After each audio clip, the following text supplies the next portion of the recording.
Inabot ng pagkabagabag, naway mabanaagan ka, hinirang natala ng umaga. Kahit alon man ng pangamba, PRAETERITUM. Ubani si Kamix Venice ni ining bagong segment sa For Youth Information, PRAETERITUM. Hello mga Kamix, good evening or mayang adlaw for this day. This is Friday, the 5th of March. So welcome back to our program, PRAETERITUM. So I was lost now for quite 2 weeks. So I missed around 2 editions for PRAETERITUM, so I apologize for that one because it was a bit busy now since we are in the end of the first semester of the school year. So that means that we were I was been doing with a lot of computations for grades and for the submission of requirements for my masters. So for this edition, mga Kamix, I will be talking to you the basic or I guess the influence of the Spaniards to the nation, especially that we are in the year, this 2021 is the year of the celebration for the 500th year of Christianity in the country. The birth of Christianity now from 1521 to 2021. So I will be giving you the marks or the footprints left by the Spaniards na complete Christianity in the Philippines. So this is the Roman Catholicism in the Philippines. So most likely I will be giving you the basic again on the history now because it's very common. It's even sung by Yoyo Villame in March 15, 1600. But the beginning of Christianity is Magellan, who is the person who first circumnavigated the globe. So he by race or by nationality, he is a Portuguese soldier, and upon some historical version, that he was not been given the honor or the privilege not to bring the name of the Portuguese king for his devotion to expedition. So it was not given to him, so he brought himself before the king of Spain. So that's why he was given the support and the fleet, and then the men who would support him.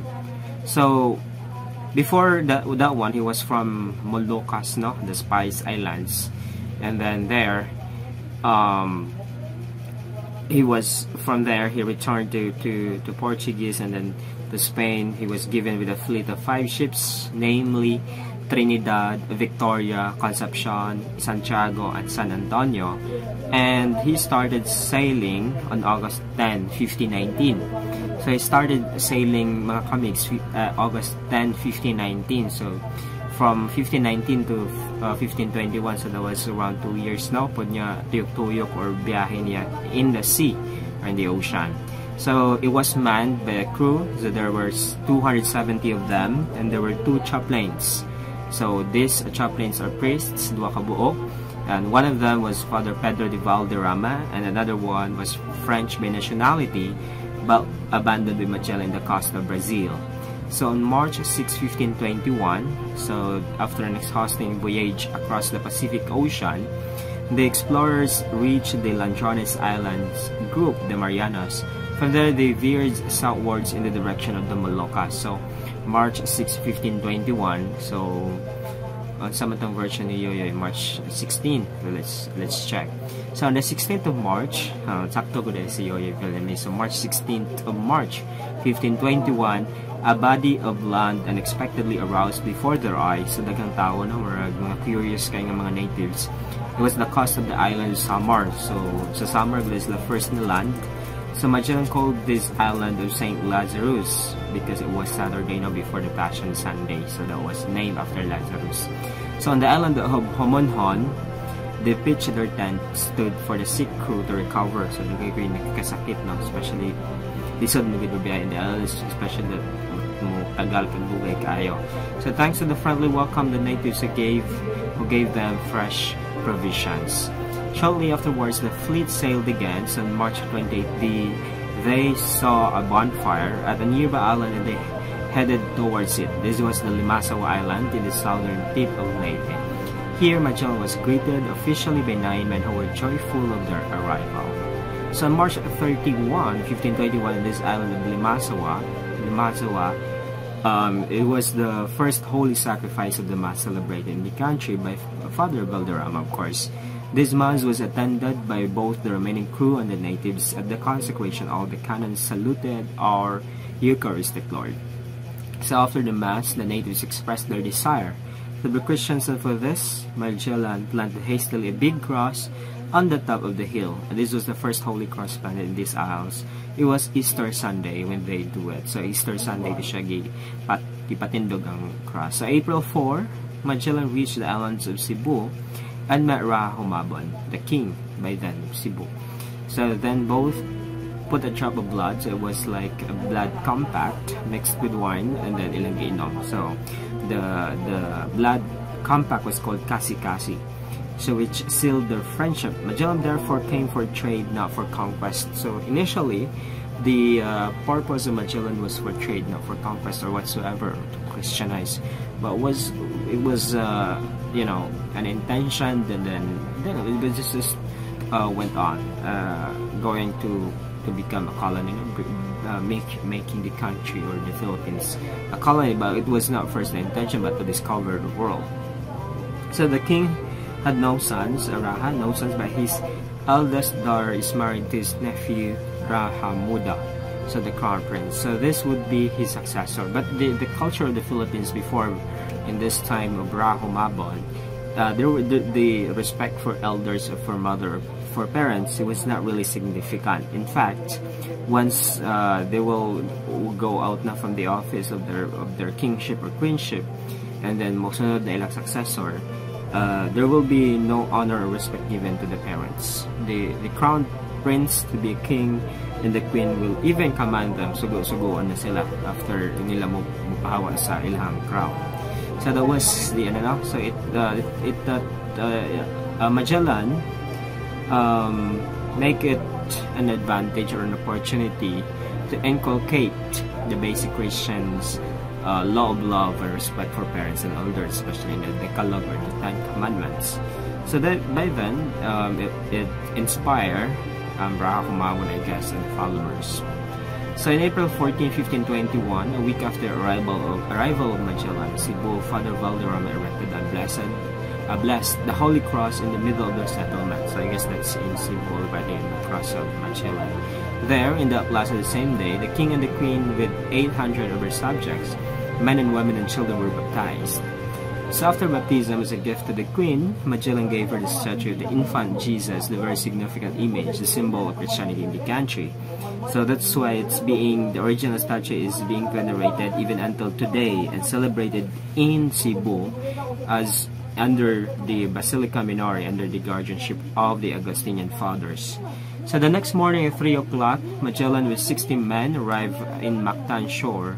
It was a war between Lapu-Lapu, and then by then, the native attacked them with bamboo and spear, but Magellan killed him with his lance. That was the first attack to him.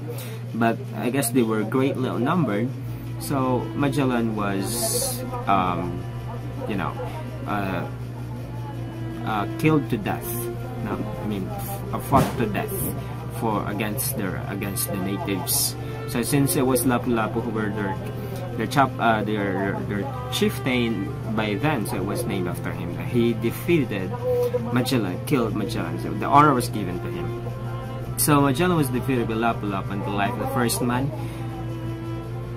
circumnavigated the globe was thus tragically ended. So Magellan's defeat, it was the consequence of that. Juanes Luzard repudiated their alliance, killing the remaining 20 Europeans. Sige, patay nila kauban. But then there was a survive, doon ay usa ka ship nga naka-survive and then kaulik balik. So that's why there's proceeding expeditions. In fact, it was Roy Lopez de Villalobos and Miguel Lopez de Legazpi who made it back here. So most of them returned to their idols, mga Cebuanos. They buried underground both the cross and Our Lady statue, but they keep the Santo Niño whom they revered as the Bathala, the supreme god. So amazing. So they invoke him in the time of drought by giving a ritual bath to Santo Niño in the seashore. In the time of epidemic, they made a procession around the village kung doon sa gitna with this statue. So we can say that not everything was lost by the first effort to Christianize the country. So the miracles made them know that this statue represents the one and true God. So there were really many miracles shown by Santo Niño, even though they do not really recognize the essence and the great, meaning behind the image, the Christianity, of course. So several years later, Roy Lopez de Villalobos on November 1, 1542, he arrived at Baganga Bay in Davao Oriental, February 2, 1543, and he named the area Philippines in honor to Philip the Prince of Asturias, son and successor of Charles V to the throne of Spain. So that was its Philippines. And here we go. So that's why right now we are the third largest Catholic nation in the world, the first in Asia. So let me move now. As I said earlier, that I will be giving you the Catholic traditions left here in the Philippines. So these are the celebration of patron saints feast, so greatly criticized by Protestants and non-Catholics. So the Philippines celebrates many festivals in each month of the year. Among are, first, the Feast of the Black Nazarene, the very famous one in Luzon or Metro Manila, particularly centered in Quiapo. So it is being celebrated every 9th of January, the largest procession in the country. It is the largest now because of its, numerous and countless miracles and, a lot of, miraculous change of the lives of the devotees. So carries a life-size blackwood statue of Jesus through the streets of Quiapo. And the next is the Ati-Atihan Festival, the 3-day celebration in Calibo, Panay, every 3rd week of January. This is considered as Filipino version of Mardi Gras. I don't know where is this celebrated mainly, the version of Mardi Gras. So Mardi means Tuesday, Gras is fat. Tuesday, so it's the day before Ash Wednesday, so Tuesday. So that's why it's a prelude to Lent, a very Christian celebration still. So the next is Sinolog Festival of Cebu, of course, held each year in the 3rd Sunday of January in Cebu City to honor the Santo Niño, the great Santo Niño. Next is the Dinagia Festival. It's being celebrated in Iloilo, where people in unique costumes dance all day and night every 4th week of January to commemorate the Christianization of the natives and to honor the Holy Child of Jesus. So this is just another version of the Santo Niño. It's a commemoration of the Christianization, of course, to honor the Santo Niño. Next is the Feast of Our Lady of Candles, held in Haro, Iloilo City, every 2nd day of February for the Feast of Nuestra Señora de Candelaria. And then Via Cruces, the very known Via Cruces, are the stations of the cross. It's being done in Lent, during Lent. So a Lenten movement held in Cebu City during April 1, where Cebuanos devotees and other near cities and town, people did the repentant cavalcade through the 14 stations of the cross in the cities. In fact, it's not just being done in Cebu, but in the entire country. Doing this in seminaries, in parishes, in the communities, religious communities, and those pilgrims and other pilgrims.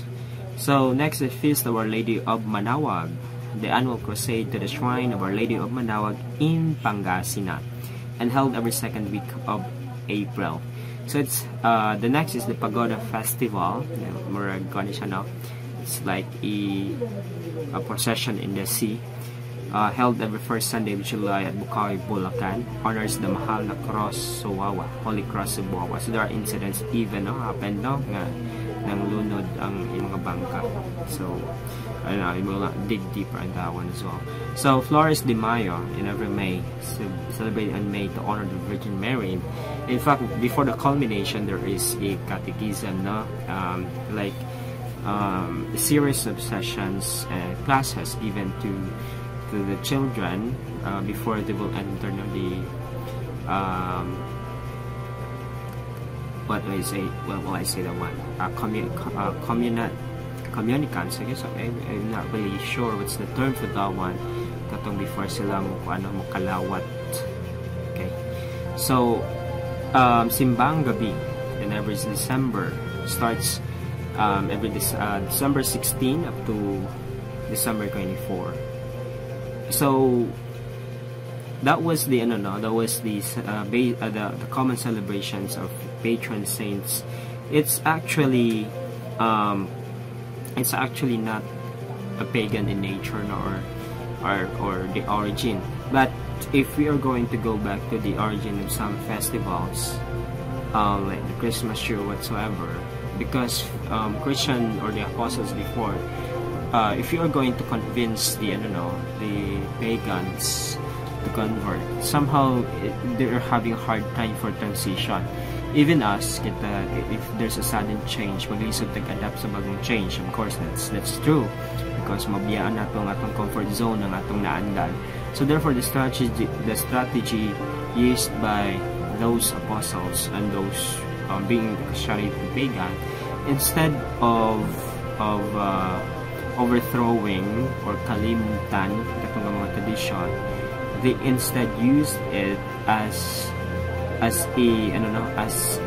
making it from a pagan tradition into a Christian tradition or celebration or festival. Kay para that way, although in the pagan mind they have still that kind of celebration, but the purpose or kinsa tong gipahinungdan sa celebration, it's no longer the pagan god, but it's paignan gyapon siya sa gibalhin naman siya, transitioning it from the pagan direction into a Christian tradition, a direction like towards our God. Well, the celebration of the patrons is commemorating them, is not really worshiping them. That's wrong. It's not making them idols or gods. They are saints. They are being commemorated for their contributions, for their saintly lives, their godly lives. Let us say, for example, Saint Francis of Assisi. We do not commemorate him to worship him. We commemorate to remember his life here on earth, the exemplary holy life here on earth. Imagine a living life according to the gospel, radically, purely, and seriously. So it's not, there's no like superficiality. There's no such thing as pretentious in it, but living the footsteps, following the footsteps of Jesus, living a poverty, a life of poverty, a life of chastity, and a life of obedience, following all the will of God, from one way to always. So dili lang siya seldom, but always. There's no exemption for it, all of it. So that from that celebrations, mga kamigs, those patron saints, the feast of the patron saints.